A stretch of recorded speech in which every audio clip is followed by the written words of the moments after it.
The Egyptians, who have peace treaties, are willing to have a peace with Israel. They're happy to have a peace with Israel, but they're not happy to have Israel starve the Gazans and colonize Jerusalem and the West Bank and the Golan. So there has to be movement on both sides to get a situation where the Arabs and the Israelis can live in security and equal rights. But legitimate government, democratic government, is definitely something that is in the interest of everybody. And I am surprised that the Israelis are pushing so hard already to come up with ideas about, well, Iran or the Muslim Brothers, and we should be careful about what happens. The Israelis should be at the forefront of pushing for more democratization in this region, because Democrats understand each other.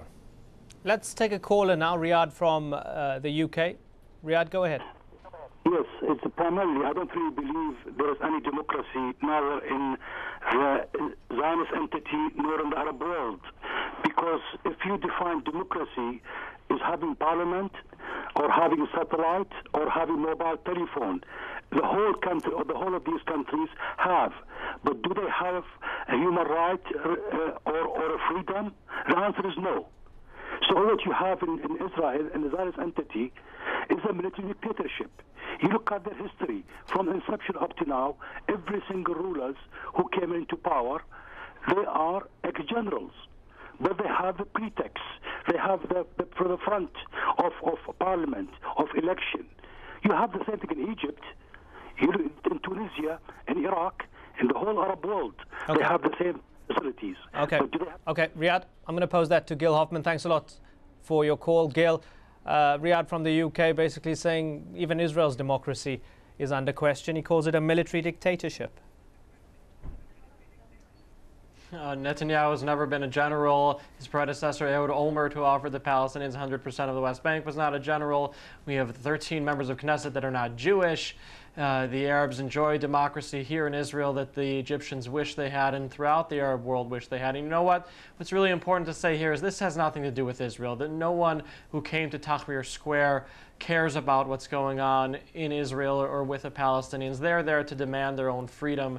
The gentleman that set himself on fire in Tunisia demanding change in his country didn't care about the Palestinians.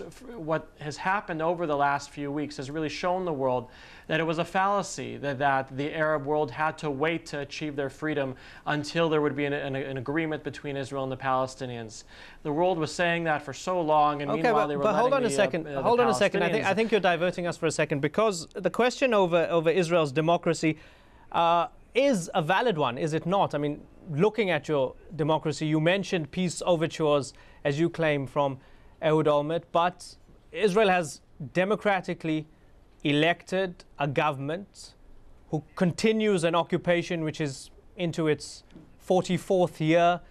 You've democratically elected a foreign minister, Avigdor Lieberman, who actually lives in a settlement, Nokdim, which is in a Jewish settlement in the occupied West Bank. The same foreign minister calls for the drowning of Palestinian prisoners, the execution of Arab-Israeli Knesset members.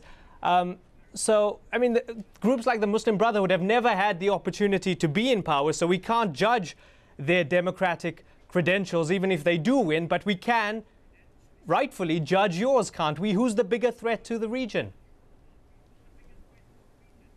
You know, no media around the world is more anti the Israeli government than the current Israeli media. They are very critical of this government, but it was elected by the people, and Netanyahu has made overtures to the Palestinian leadership from the first day in office. He's frozen construction in the West Bank in a way that Hillary Clinton called unprecedented.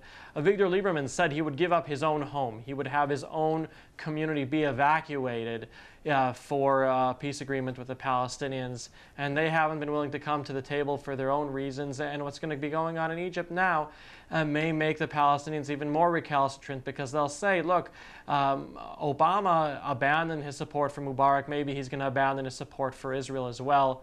And that's something that Israelis are concerned about. Israel is a thriving democracy that's gone on for 62 years, and that's not going to change anytime soon. And the very fact that we have members of parliament who criticize the foreign minister, that doesn't happen most places in the Arab world. Let's go to Rami Khouri.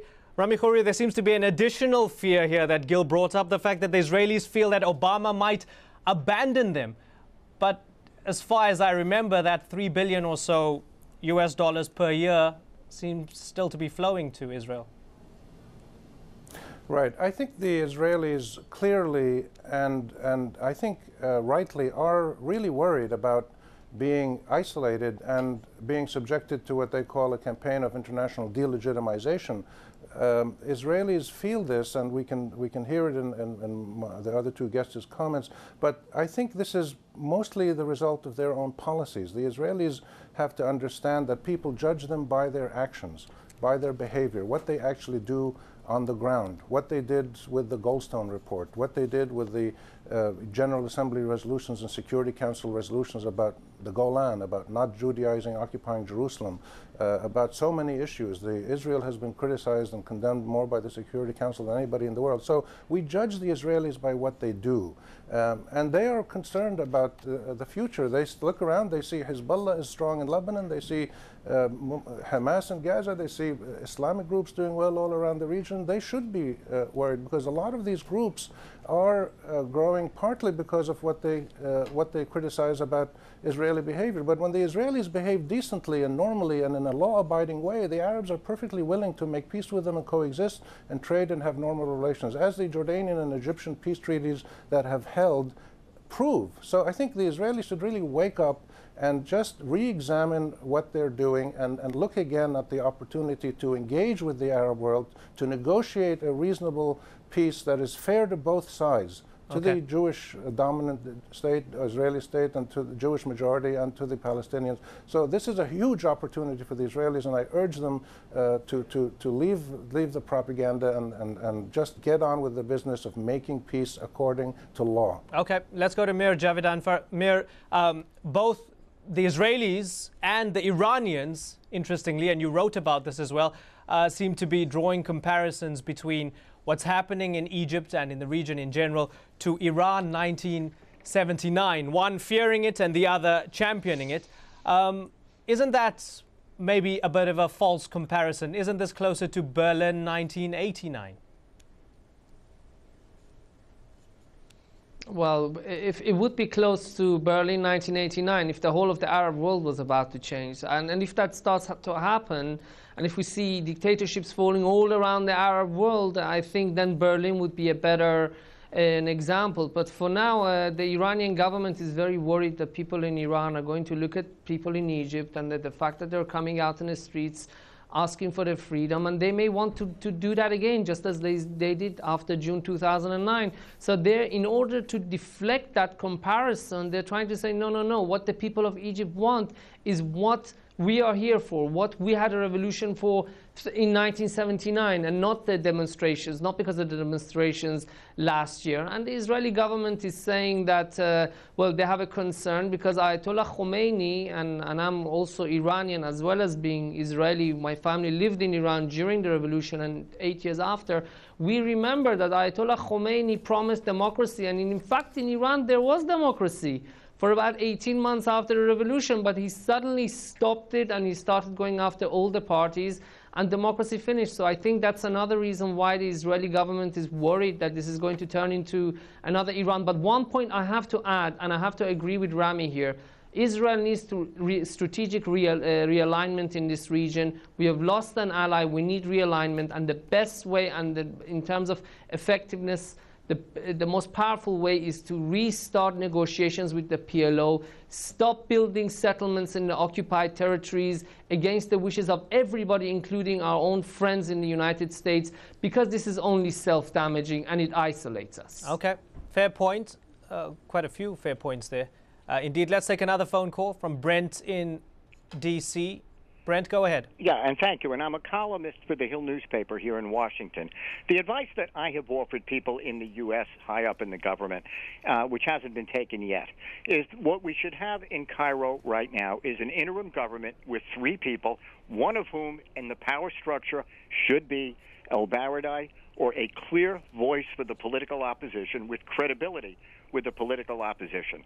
In terms of the Palestinians and the Israelis, number 2, I do think that whatever emerges in Cairo will probably be something that will more or less keep the agreement with Israel.